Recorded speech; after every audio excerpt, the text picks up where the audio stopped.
and welcome to IO Thinker, where international affairs are discussed. I'm Martin Zupko. Today we're going to speak about India-Japan relations.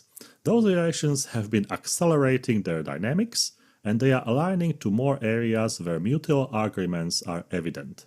While in India, Prime Minister Modi continues his informally called Modi-free government, in Japan there is a new Prime Minister, Shigeru Ishiba.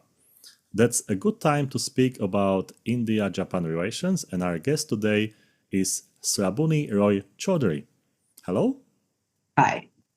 Srabani Roy Choudhury is a professor in Japanese Studies, Center for East Asian Studies, School of International Studies, Jawaharlal Nehru University in India. She has been a recipient of Japan Foundation Fellowship, a visiting scholar program to Keizai Koho Center, Ministry of Economics and Industry in Japan, Policy Research Institute, Ministry of Finance in Japan, a visiting fellow at the Research Institute for Economic and Business Administration, Kobe University, and Graduate School of Development Studies, Nagoya University. There are also many more activities that you can check on the website and profile, but it's very important to say that her research interest lies in the area of Japanese investment in India.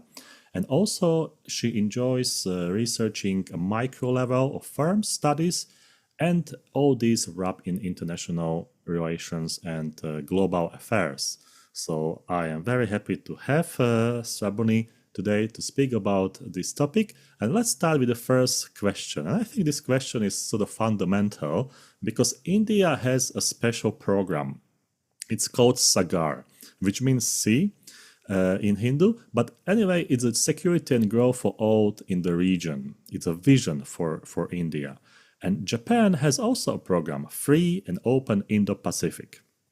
Let's speak about how these two visions, how these two political programs, they coexist together, what they want to achieve, and what are the implications for India and Japan relations. Thank you, Martin. It is wonderful to be in this kind of program, which is an outreach to the larger audience in the world looking at India-Japan relations. Very pertinently put, I think, as a first question to address what is SAGAR. It's basically a security arrangement, and it has a history to how it came into formulation. One must realize that Japan came up with this idea of free and open Indo-Pacific way back when Abe, the then Prime Minister, in his first time, while addressing the Indian parliamentarians, had come up with this confluence of the two seas in his speech, in which he actually talked about this vast expanse of sea between what he saw as two parentheses, Japan and India, talking about it as Indian Ocean and the Pacific Ocean. From there onwards, Japan tried in its own way to formulate this FOIP and took it around in this region, India being one of the pivot to this entire plan, because in his second term, he came up first with the security diamond concept, where Abe came up with Japan, USA, Australia, and India. Unfortunately, for Japan, India is not in the alliance system. So India's relationship with Japan needed to be formulated and put forward in a direction that could enable this relationship to align with the alliance relationship that Japan had. We should also realize that for India at that point of time, in 2000 onwards, having nurtured a free economy, because we had an economy till 1993, which was a protectionist approach and an isolationist approach. From 1993, we went forward to becoming an open economy. And by the turn of the century, India was in a position to actually have most of its sector opened up with few rules and regulations to what it was as a protectionist economy. Therefore, India was keen to attract foreign investments, and Japan was obviously one of the major Asian countries which had already had a good relationship with India with no historical baggage, and therefore we promoted Japan's involvement in economic sphere.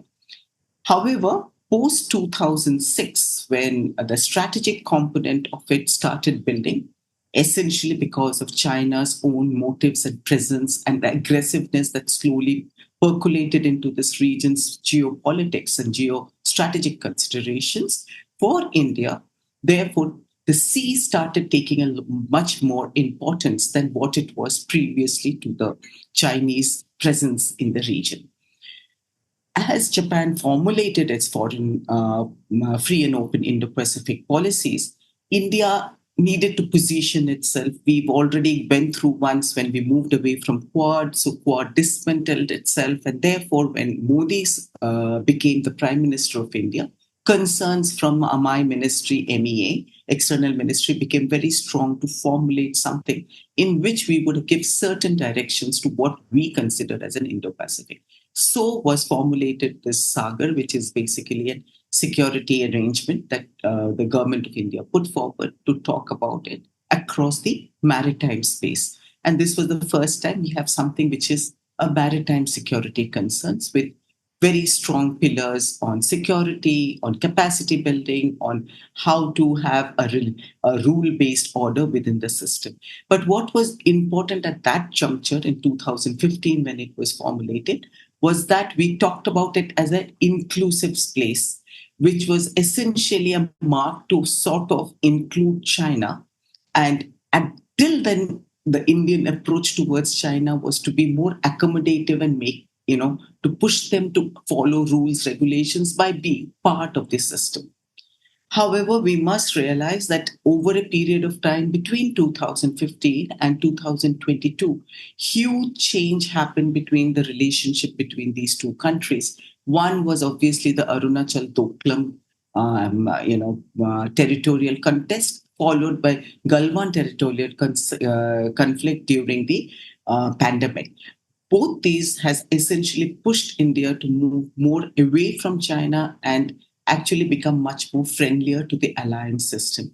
And so we have today the Indo-Pacific Ocean Initiative by India, which I think is a rather much more stronger positioning of India's Indo-Pacific policy. And here on, I think it will be important for people to mark this as the major policy framework on which India should be compared with respect to the FOIP.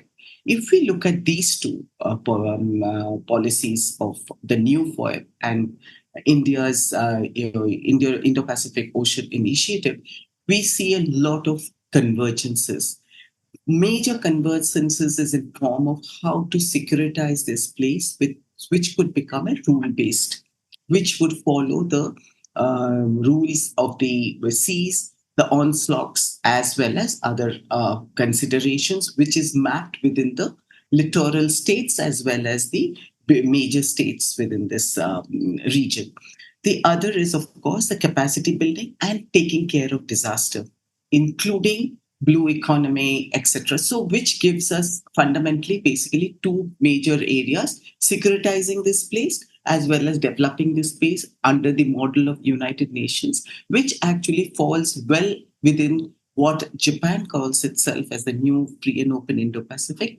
Its second and the third pillar, that is connectivity and multi-layered connections, as well as developmental agenda, including the securitization. However, India does not specify the securitizations other than saying it would require trilateral, multilateral, plurilateral engagements among the member countries and trying to buy in countries like Vietnam and Indonesia within the thing. So this is what I think would become an important, place of starting point for people who want to look hereafter on the Indo-Pacific region in these two countries' alignments. And do we have any information how the SAGAR has been received in Japan? Because I know that you might have some colleagues or some scholars that you discuss how the Indian initiative is accepted or maybe questioned, maybe commented in Japan. Excellent. I think this is a very important thing. Every country comes up with its policies, but it's important how others see it. SAGAR was essentially accepted by the larger community within it, in which I essentially mean the ASEAN nations, USA, as well as Australia.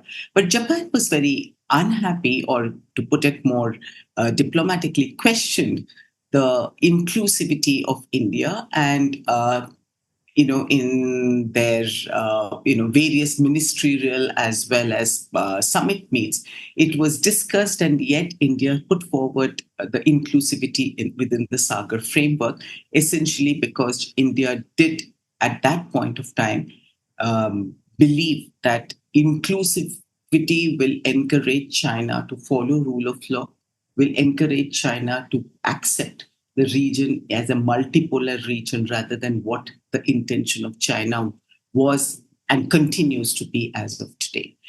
However, two areas where India gained strength with SAGAR was basically coming up with a framework which talked about what India looked upon as this maritime space, giving a direction of what India would want to do.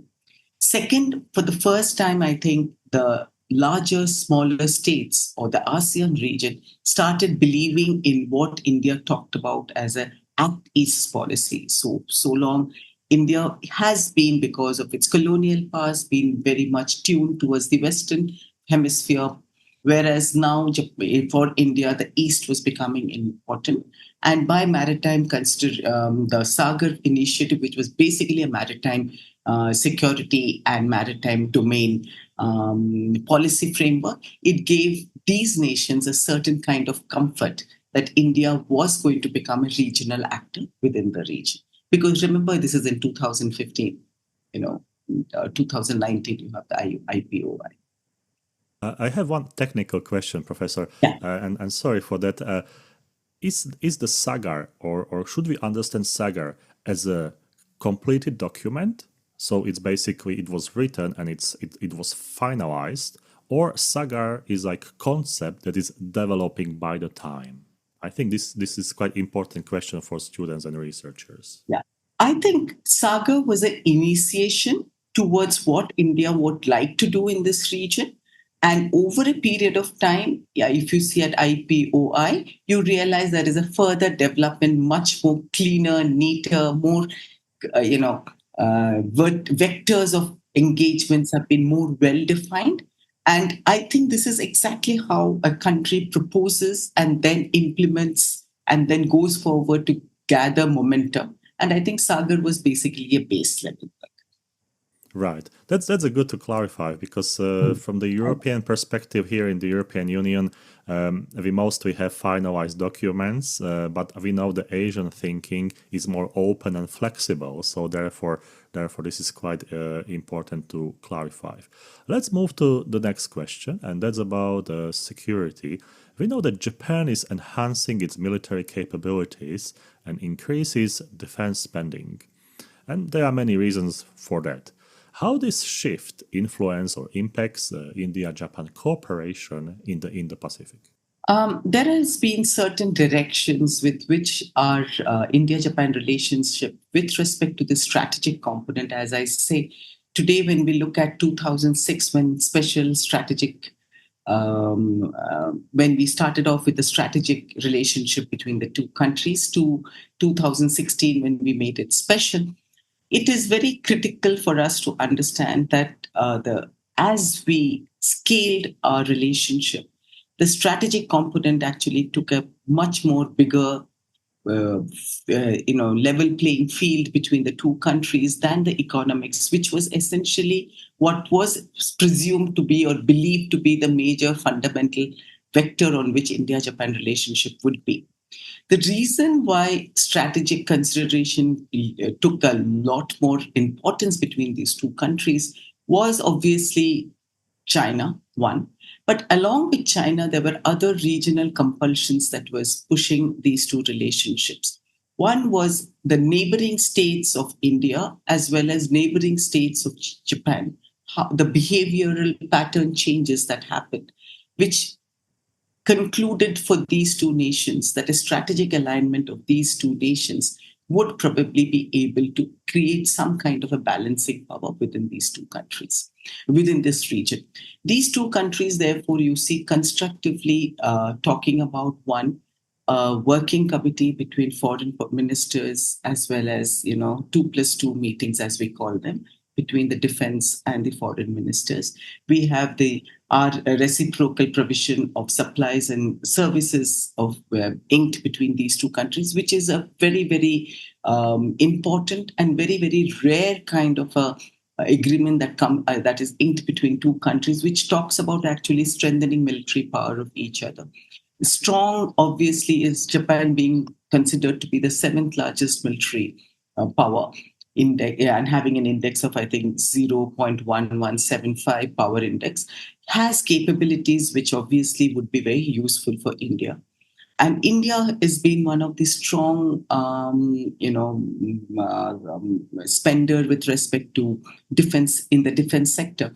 So effectively, for India and Japan, this became a very important place to converge their interest. However, I would put in a caution out here, because if you look at one major aircraft that Japan wanted to sell to India under this, when we went in for RPC SCI, was the Shin Meiwei, as we call it, US-2. It's an aircraft which has double dual utility. It transports people. It can become a aircraft which can scan the area, give disaster signals for disaster during disaster causes, etc. However, when it came to the negotiation, while at the summit level it was agreed, then it went into negotiation, our Navy felt that the amount of technology that was going to come in through this particular deal was not as favorable as one wanted. And therefore, the deal is stuck. In fact, some people considered it to have failed. This has been a big setback for the defense sector relationship. However, there are on the rebound, if you look at engagements with these two countries with respect to air, sea, and land, both the countries have had bilateral engagements within these three divisions in the military. We have also engaged in the Malabar exercises with Japan, initially as an observer and now full participant to it, which is usually something. As soon as the Malabar exercise happens, China often flags it as a way of containing China. The trilateral relationship between Japan, India, Singapore, etc., on in the defense sector.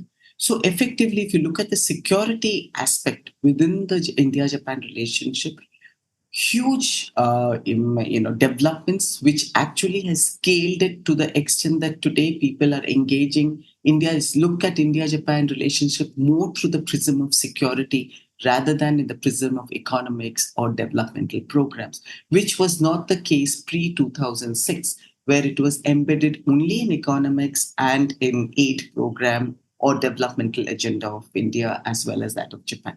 I do not in the process say that these two areas have taken a backseat, but the world at large is discussing more the security aspect than these two aspects. That's a very interesting fact, because I think many people still consider Japan and India as more sort of in an economic level of cooperation, and security is slightly under research. So I'm glad you mentioned that. You mentioned reciprocal provision of supplies and services as an agreement between India and Japan. Could you please say a few sentences about this? Because I'm not sure if people know about that. And I think it's also good to clarify what it means in practice. It basically means,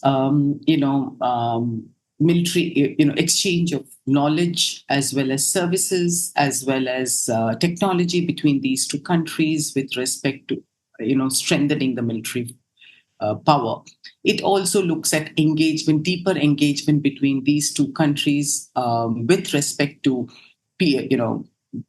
personnels of military, which essentially encourages both the military to understand each other better, have better communications, which in turn helps when in case of need, whether it be for disaster management, which is one vector, this other vector being a strategic or a security concern. It is also important that often this kind of agreement actually binds the two nations to come collaboratively look at engaging in technological development, which has some sort of implication to the space technological issues that is now becoming one of the vectors in which many growing economies as well as world power economies are giving a lot of importance to the space and its space technology. So this opens up doors for much more intensing and deepening interaction between the defense of both the countries. Obviously, everyone knows that with respect to Japan, Japan's defense is, though it has a lot of capabilities because of its pacifist constitution and Article 9, its defense sector does face certain challenges, and therefore transfer of or sale of technology, etc., is not as easy as a normal state. This kind of agreement creates certain smoothness of movement of technology as well as manpower engagements between both the countries. Thank you for this clarification. Let's move to the next question, and that's Taiwan. And that's, for many people, might be strange or weird question why we mention Taiwan when we speak about Japan and India. But still, it's something that connects China, India, and Japan all together in sort of security future vision that might turn. We don't know how at the moment, but there are some concerns. So how this sort of strategic importance of the Taiwan influences the India and Japan relations?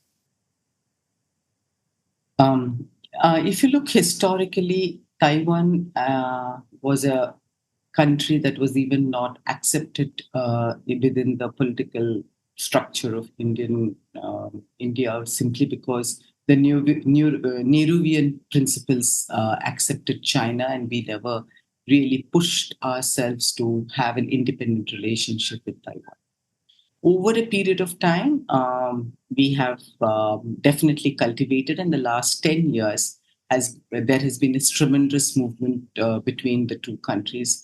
They officially have an office in India as much as we having an office in Taiwan. It cannot be called an embassy format or an ambassador format, because they are not. They're considered a special case and not really a state by India. Having said this, the reason why India and Taiwan's relationship has grown is much to do with, obviously, the regional complexity that has emerged. India, if you look at it, the concerns of Japan to that of India with respect to Taiwan is pretty different, because as far as free movement of goods and services for Japan goes, 90% of its goods and services pass through the lanes around Taiwan, and therefore for Japan it is very, very critical. For India, to that extent, it is not. But what makes it very important for India today, and especially with respect to how during the pandemic one saw the supply chain concerns that grew, that India would like to become the alternative to China, the China plus one alternative that has been thought about with respect to supply chain, is where India really wants to take a place. And for that, Taiwan becomes a very important player, because Taiwan is the semiconductor hub for the world. And if India can become an alternative to what China is to Taiwan, then it becomes much more easier for India's growth. And for Japan, it becomes a friendlier country, having the most critical resource that the world requires today to conduct most of its use most of its technology. It is therefore for India, the economic consideration has pushed the Taiwan relationship. But for Taiwan, it is not the economic relationship that pushes the thing. It is rather Taiwan does consider India as an alternative to creating a balance to the aggressive China. And hopes that India takes a stronger position, and they therefore are constantly in conversation with India with respect to how we would be considering Taiwan's position. But if you look at it from the political angle of India, we have not been very strong at supporting any of Taiwan's political concerns, but we've been very strong supporter of what the United Nations have been advocating as far as Taiwan goes. We have also strongly pushed forward that we do believe that we want strategic autonomy in our in our foreign policy, and we have therefore always spoke strongly against any kind of territorial claims, be it Russia, and indirectly, obviously, accepting that if it is in Taiwan, we would be definitely taking a view of concern. But if you remember, our external minister did say that the two Russia's aggression and Chinese aggressions in Taiwan cannot be considered in the same note by India. So that gives I think certain indication that Taiwan, being in the region, being a place, having a geopolitical, geostrategic place in this Indo-Pacific region, puts it in a much more stronger position for India to play a critical role than the Russian aggression, which is considered far away from India, doesn't really impact us. And of course, our relationship with Russia has its own dimensions, which makes it difficult for India to really take a strong position against Russia. Professor Roy Choudhury, let's speak a little bit about comparison of Japanese governments. And I have two questions, and I put those two questions in one question. How would you compare the approach of Shinzo Abe and Kishida towards India? And we know that both leaders, they had slightly different vision about the relationship with India. And then we can maybe connect this to the current Prime Minister, Ishiba. Interesting questions, but one thing that we always say in India with respect to Japan's relationship is whoever is the Prime Minister, the relationship essentially moves in directions which is going to be more engaging, more deepening. However, I think instrumentally things do have, the leaders do play a role. You brought up Abe, but let me take you a little backwards to Koizumi's era. In Koizumi's era, we had the first time this word called strategic being used in the summit joint declaration, in which the statement said that there are 8 initiatives of Koizumi, and one was to have a strategic plan. Koizumi is succeeded by Abe in his first term, and Abe puts forth the strategic component very strongly. In that itself changed the relationship, took it to a new level. And Abe, therefore, was constructive in positioning India-Japan relations into the summit-level meetings, etc., which was discussed during Koizumi's period, but came into impact during Abe's first tenure itself. Of course, between Abe's first tenure and second tenure, there is a gap of 3 years in which we called it as a revolving door prime ministership. Almost a year, every year we had one. But if you look at the relationship during this period, it continued to flow, may not have had big pushes, but it had certain directions which talked about, bringing in the global commons into the joint statements, bringing in more of economic infrastructure into the joint statement, etc. Abe's second term, Abe himself crafted quite a few changes domestically, which has its own place in the joint statements between India and Japan, because as Abe opened up the arms export thing, it had a reflection in India-Japan joint statement. As Abe pushed forward a free and open Indo-Pacific vision, which started as a strategy, went into a vision mode. It had its reflection in India's Japan's joint statement. But also, what did happen, which was very important for India, is we changed our leadership, went in from Dr. Manmohan Singh's leadership to Prime Minister Modi's leadership.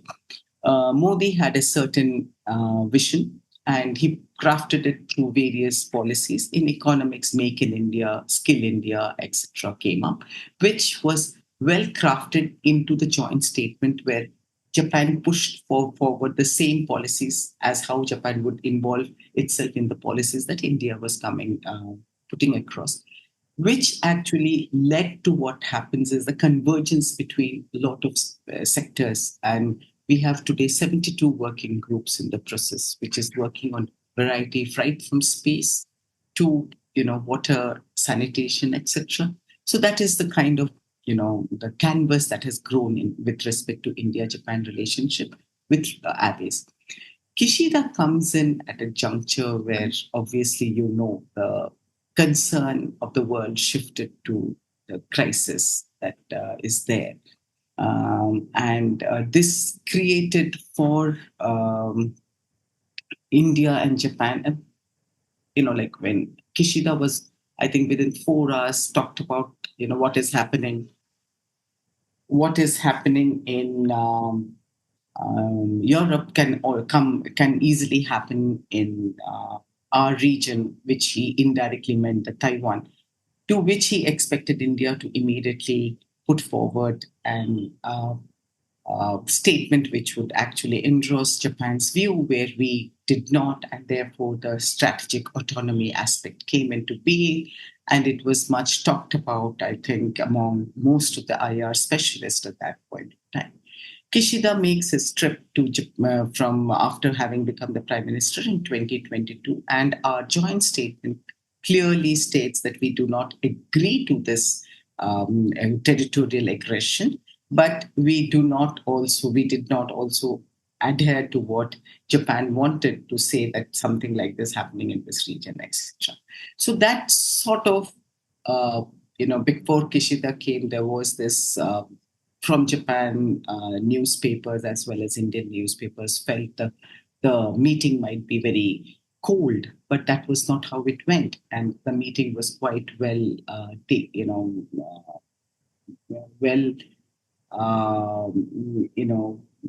worked out between both the countries. But we did not have a joint statement. But we went forward with the Kishida announcing his new FOIP, which was very significant because he chose India to announce it, and which the new FOIP actually did was give certain directions of clear cut agendas based activities that Japan will engage in to promote new FOIP, which in turn led to India also working out much more closely with Japan, especially as in the trilateral, like in engagement in Indonesia, engagement in Vietnam, engagement of coastal guards, etc., activities across the ASEAN region.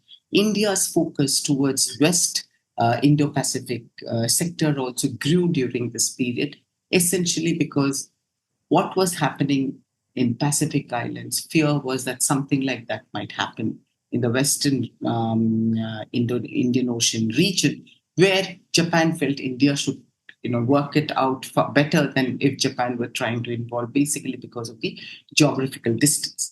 So I think between Abe and Kishida, you see basically what Abe crafted. Abe's vision was promoted much more and given certain ground level direction during Kishida's. Ishiba is a new prime minister. He has a background of having been a defense minister. He's a very well, entrenched in the domestic politics. But what Ishiba's major thing has been that Asian NATO is not going to go down well with India, and that is where it's a wait and watch for us. There is no statement from either countries about it. We haven't said much, but we have definitely not, I think, accepted. And India would never accept something like an Asian NATO being promoted, as Ishiba did say in his earlier speech. But of course, there is an pending election in Japan. So one would like to know, maybe sometime you use it in the during your domestic election campaign, but you really don't bring it into the international forum when you come to address it. It is well known that Abe tried to, during his second term, said that they will change the constitution, but once he came into power, he never looked at changing the constitution. He only moved it and in the envelope a little such that he could do certain activities which required Japan to place itself as a middle power or as a power that would want to have a presence in the region. So I would probably like to, conclude on these lines. Yeah, and we know the statement from the Indian foreign minister, who also rejected the idea of Asian NATO or sort of modification of the security architecture in Asia. But do you know the reason why Ishiba spoke about this as a first sort of statement? Because for some scholars, they assume that it was perhaps too soon to speak about Asia NATO from Ishiba's point of view and perspective, because as you stated, this his statement immediately caused sort of controversy in India. And I think some politicians and scholars and business people, they have sort of established links with Japan. And maybe this statement might cause some sort of controversies or some questions about the future of the security arrangement with Japan. I still think it's a wait and watch for India right now, because sometimes a statement is often made keeping in mind the domestic political approaches or your voting alignments, etc., and not when you really come to power, whether you will really execute it is going to be something that I think will be looked into much more deeply by Japan. And our position immediately, as you said, that our foreign minister has categorically talked about, meddling the security architecture is no good. Similarly, we definitely have linkages now at various levels, either in a track 2 track or in a 1.5 tracks, where this would be definitely put into discussion before it's really brought onto the table. And I personally think that you know as a prime minister, you need to be much more concerned about your external equations as much as your domestic equations. So, if we want to term Ishiba right now as an interim prime minister, he might make statements which are much more profitable for him for the winning that election. And post winning the election, he might need to change his stances a little externally. That and changing stances of foreign policy post election does not really make much difference to your public opinion, as not adhering to what you claim to be the domestic concerns that you address during elections. So I think priority wise, probably right now, Ishiba is rather concentrating on his domestic election. I think once he comes into power, he might have to retrace or look or put forward a different um, approach towards this whole idea of how to build a security system within this region. The next question is about the United States. We know that Japan and United States, they are very close in many aspects of cooperation. And we also know that India and United States, they are also in quite good shape in terms of relations. We know about the large Indian diaspora in the United States and powerful lobby, which is always compared with the Israelis. And nowadays they are like competing who has a bigger influence in American politics. So how would you describe the role of the United States in relations between India and Japan? People do try to say that India-Japan relationship is independent of US relationship with India. But one great example of how Japan was influenced by USA was a nuclear civil deal. Japan was very tentative about the nuclear civil deal simply because India is not a non-proliferation treaty signatory, and therefore Japan was not keen to have any kind of civil nuclear deal with us. But once USA inked its civil nuclear deal, within 3 months, Japan also agreed to do so. So it is not true that Japan does not adhere to what, or this relationship is independent of US relationship. But of course, um, Japan being an alliance of USA, it's much more, it's expected that USA has larger role to play with respect to Japan's relationship with any country. Whereas for India, we are much more independent in ours because we are not in an alliances, but we have drafted what we keep talking about strategic partnerships, etc. I think these partnerships is where India US relationship has really scaled. And the tilt of India towards US is very, very evident since 2016, more so after the pandemic or during the pandemic, as Chinese aggressive behavior and Chinese policies making has been pointing out, India has more and more moved towards the US, tilted towards the US. And in one hand, while we tilt towards US, we have also become much more sure and footed about our growing presence. We are economically becoming much more stronger than ever before. We are looking towards engaging in the region as a very strong independent power. And to that extent, I think today even USA is willing to hear us, what it wouldn't have done, say, 10 to 15 years back. So the relationship with USA has, of course, again, the canvas has become much bigger than what it was before.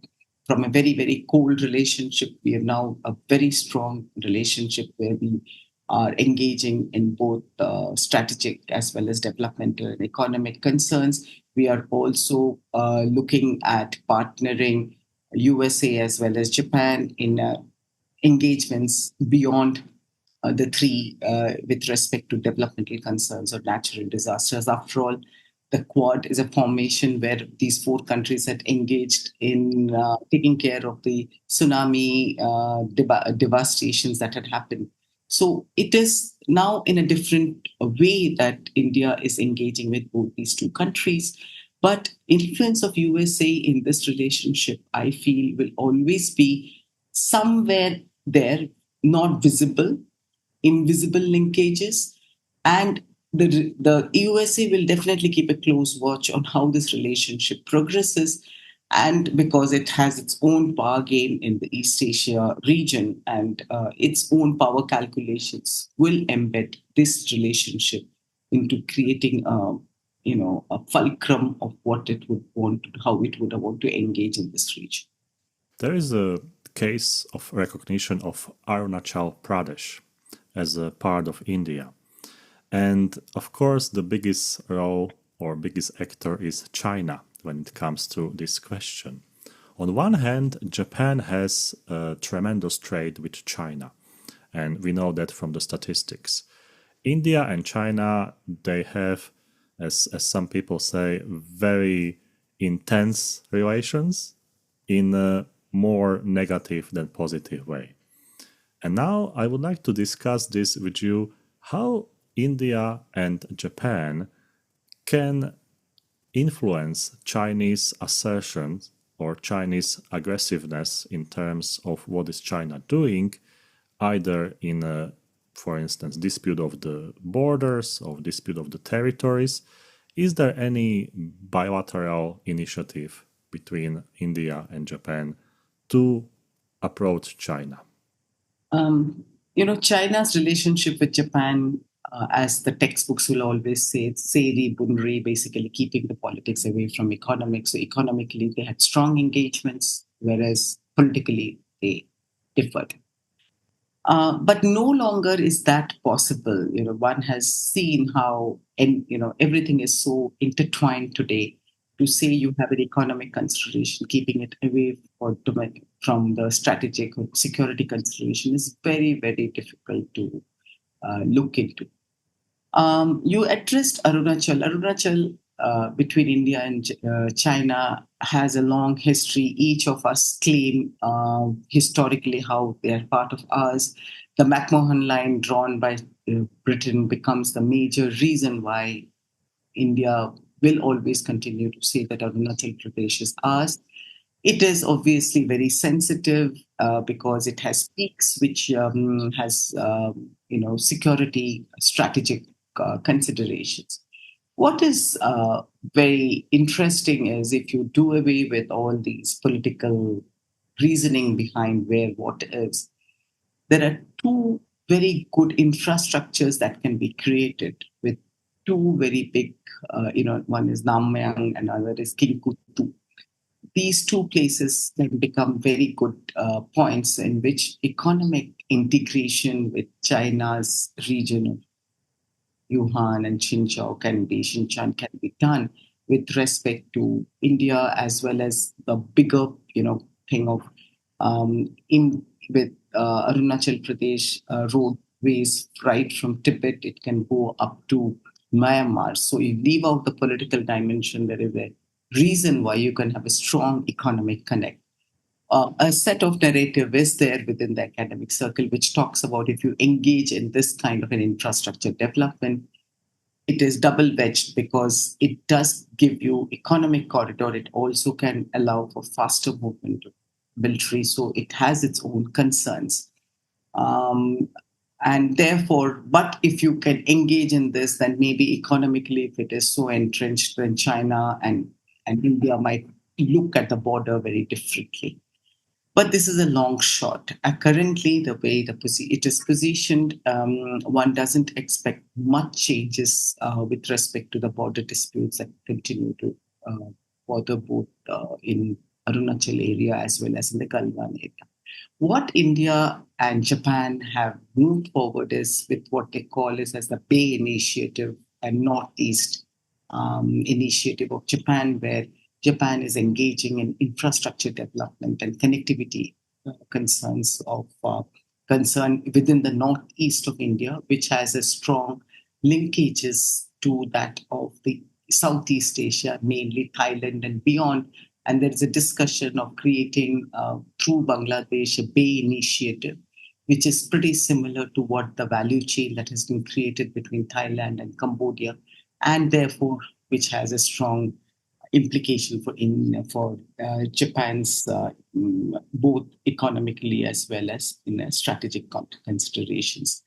Similar exercises, what is expected, and that's how Arunachal Pradesh has gained a lot of importance. One must remember that we, as India, we do not allow foreign investments in Arunachal Pradesh and many other localities of Northeast India.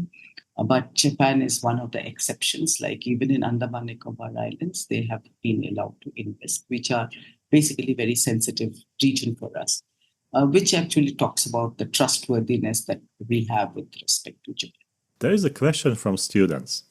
And is it possible to clarify why India is not involved in more trilateral or minilateral initiatives with like-minded countries, for instance, Australia or maybe South Korea?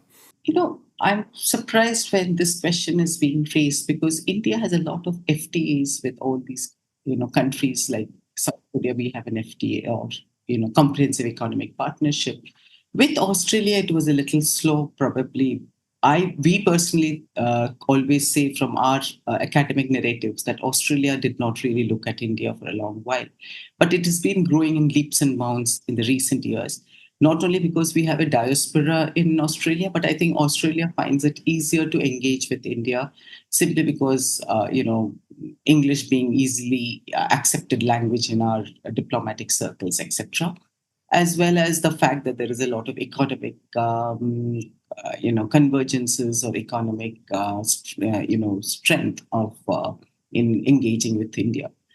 So recent times, things have definitely improved. As far as trilateralism or multilateralism, see the Malabar exercises over time has also included Australia. We've included Singapore. We have Singapore also participating. So it is not correct to think that we do not have engagements with these countries. But if to say historically, if we were where we are much more concerned about being, dealing individually, bilaterally with most countries, that has generally been so till around the 1990s. Once we decided to be a part of the globe, what is globalization of India, as it's often said, we have become much more engaging in the multilateral forums. And if you look at we take a lot of lead.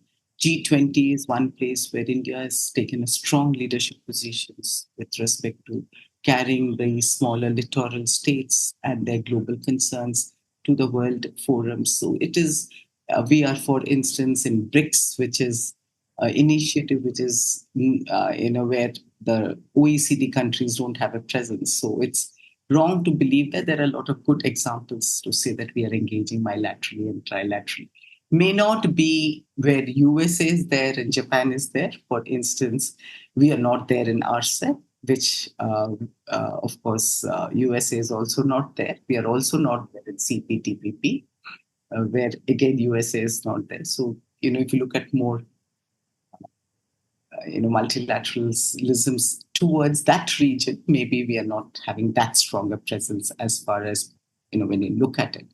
But with Quad and many other, FTAs or trilateralism that has developed between India and Japan, South Korea, we have Indonesia, India, and Singapore, those kind of activities. I think we are on the move. How do you see Japanese involvement in a supply chain resilience initiative? And that's basically about the critical minerals and diversification of the supply chains. See, interestingly, critical technology, like say for why Northeast India is very important, Manipur or region state within Northeast India is having a lot of rare earth materials. That's what the explorations have said. As far as critical technology goes, I think even when one sees Taiwan and semiconductor India was so keen to become, but I think we have two major lacuna right now, or what is a big, two areas that holds back our thing. One is, though we have skilled labors, I believe as far as semiconductor goes, we do not have the skill set that is predominantly required. The other part is capital. In both these areas, we are definitely deficient, and India needs to put its act together to be able to do that. That is one major thing. The other problem, probably factor that is going to slowly start impinging into this is we are prefer labor intensive technology, but many of the critical technology based technologies or critical technologies are slowly moving towards capital intensive with less of labor, and that labor is very skilled. So, trying to find a combination which would suit us or suit us to become a player in this field is where I think the major uh, concern right now is in finding putting our act together to be able to do this is what is, I think, holding back in critical technologies. However, we do have very, very strong working groups between Japan and India in each of the vertical, whether it is AI, renewable energy, or supply chain initiatives. We do have very good working groups which are trying to figure out how we can come together to strengthen each other's industry. I'm glad you mentioned renewable energy because that's a contemporary topic to speak about. But what I want to add a sort of general layer of energy cooperation with Japan. And how do you see this cooperation and what would be your thoughts about it? When Japan called for delinking from China and moving its thing, India really, really was very uh, positive that lots of inflow of investments from Japanese would happen in automobile sector, with especially EV. So we were really gearing up for it in many ways, and feeling very encouraged. However, that has not been the story. We didn't get much of investments. We got one or two startups, two unicorns, but nothing much has happened. However, hydrogen-based technology, which would be used for automobile, has found certain take in India, and there are certain developments within that sector which we are progressively looking at as becoming the alternative to what has been in China. Uh, as far as solar energy based um, renewable within the renewable energy vector, the solar energy is really taken off. Most of the smart cities that are being built with help of Japan in our bigger projects of infrastructure development, both connectivity as well as industrial hubs, etc. Solar energy and um, energy has become the pivot to an alternative energy pole that has been created, in which it is now progressively becoming Indian technology itself, whereas previously there's a lot of technological transfer as well as collaborative work with Japan that has happened to make low priced in technological solar based technology. And I think the move has definitely been very well accepted among larger Indian community. The last question for today's interview, Professor Roy Choudhury. We speak about India and Japan, and we mentioned many positives, and we also mentioned a few negative aspects of these relations. How would you see the next future, let's say 5-10 years, between India and Japan in terms of diplomatic, economic, and social relations? I mean, it's not only about numbers and statistics, but it's also about people, how people interact, how people do exchange programs, for instance, at universities, how people listen to the music and watch movies.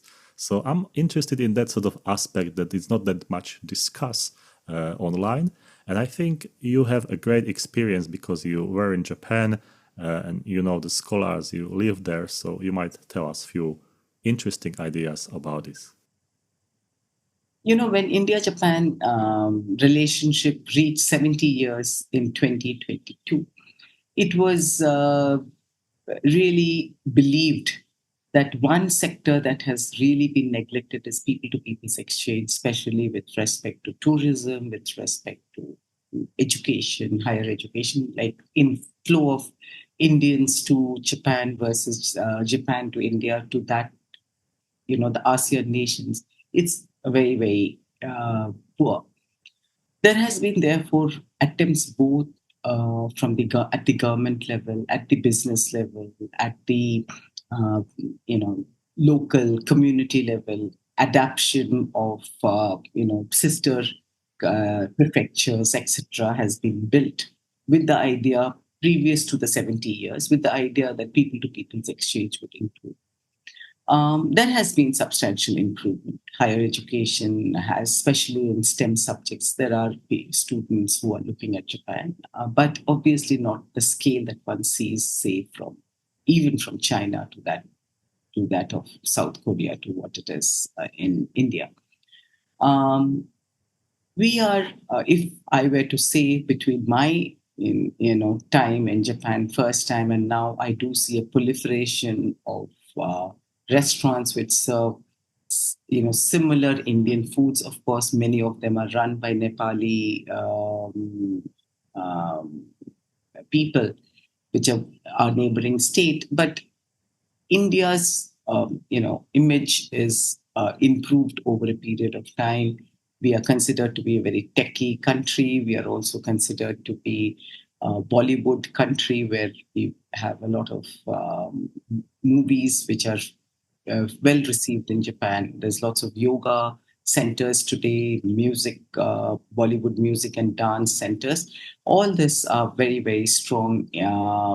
Lee talks about our presence in Japan. Similarly, Japan's presence in India has also improved.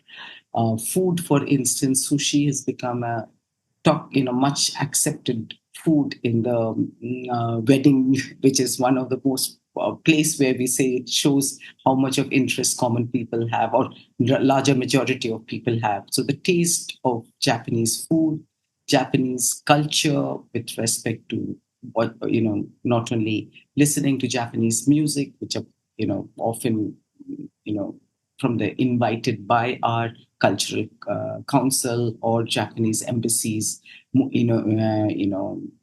initiatives which allows for, so all those, and cartoons and animes are part of Indian households.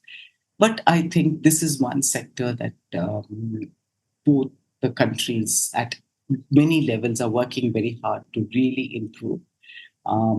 It's not that people are not aware or does not have any inhibitions about each other, but I think the physical location of the both the countries, the you know, for a long it was only Buddhism that seems to be the connecting point. But I think now the connecting points are changing, so we would have much more engagement. But future really lies in the fact that we can have much more people to people's engagement, which will really strengthen this relationship.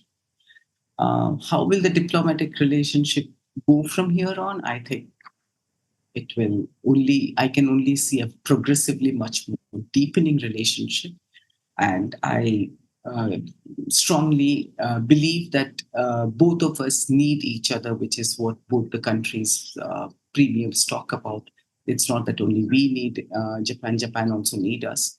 Their aging society and our population, if we are able to take care of it, becoming skilled, will only encourage this relationship to deepen both at the people-to-people level as well as at the diplomatic.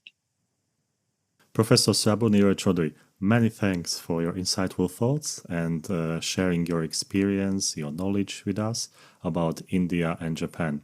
I think it's a fascinating research topic, and as we open many chapters, I think everyone can find something to go further and research the topic much deeper, which I hope we encourage those students, researchers, and people. So thank you again for being on IR Thinker. Thank you, Martin. It was wonderful engaging with you. I really hope it works for whatever purpose you have this videos for. I really appreciate your work. Thank you. Thank you.